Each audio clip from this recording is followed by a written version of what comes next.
Alors, salut, salut, chers amis. Aujourd'hui, je vais vous présenter quelque chose. Cette vidéo est destinée à mes frères Ghanéens, ceux qui comprennent au moins le français aussi.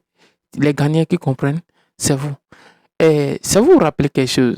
Vous connaissez ce ministre? Voilà, il s'appelle Ken Ofori-Atta. C'est l'ancien ministre des Finances et de l'économie ghanéenne. Et ce qu'il a fait, bon, c'est Dieu seulement qui sait. Je vais vous raconter l'histoire.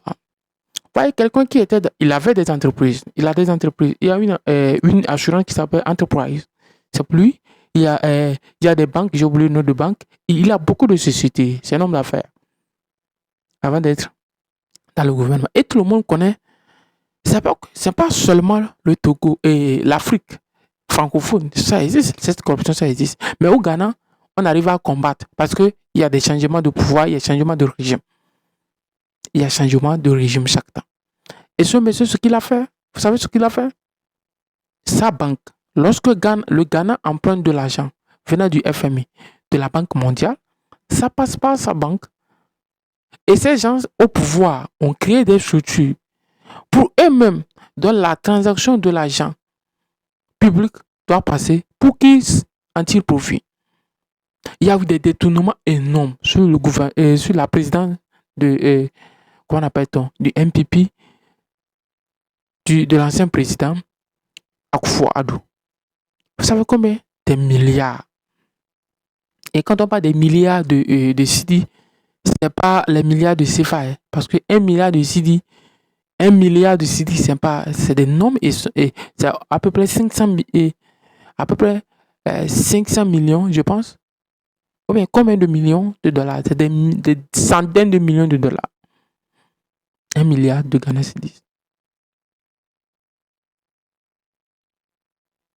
Et donc, cet individu, c'est à partir de sa banque, ce ministre, à partir de sa banque, que les entreprises passent et les prêts du Ghana passent pour arriver au trésor public ghanéen. Et, et après l'arrivée au pouvoir, juste après l'arrivée au pouvoir comment appelle-t-on, du président, le jour, au moment où le président actuel, John Dramani, me prêtait serment, lui, il a pris l'avion directement aux États-Unis parce qu'il avait il a pris un visa déjà. Il a des résidents aux États-Unis, directement aux États-Unis. Il est parti s'installer. Et après tout, après la passation de services et autres, on a trouvé tous ces dossiers flous et ces entreprises floues. Et on a fait quoi?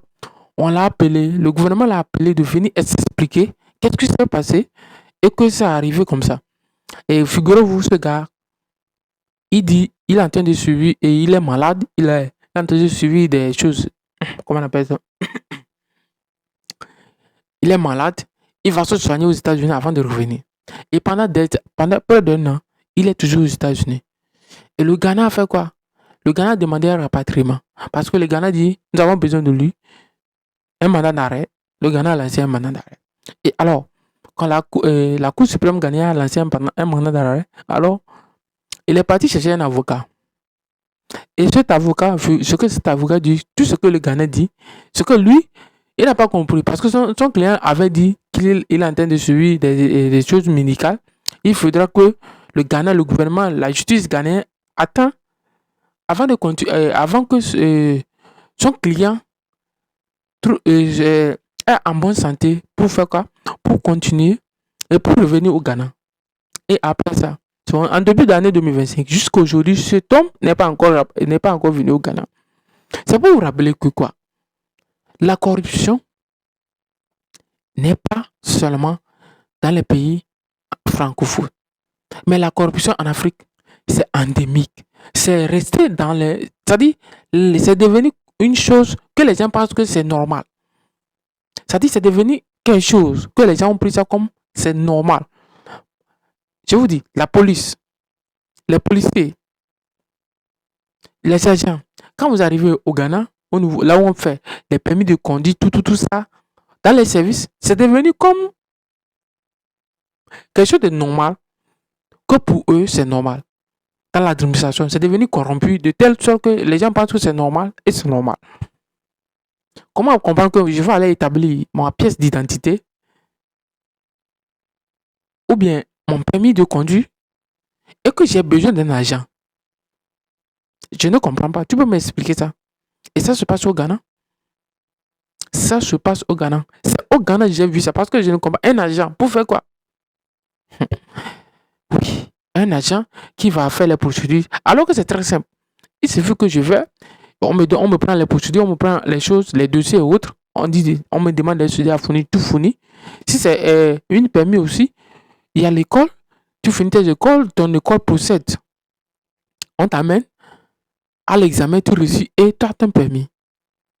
Mais au Ghana, c'est pas ça. Si tu as les moyens, aujourd'hui, tu te réveilles le lendemain, tu peux avoir ton permis de conduire. C'est vrai. Parce qu'il y a les agents. Et ça détruit l'administration.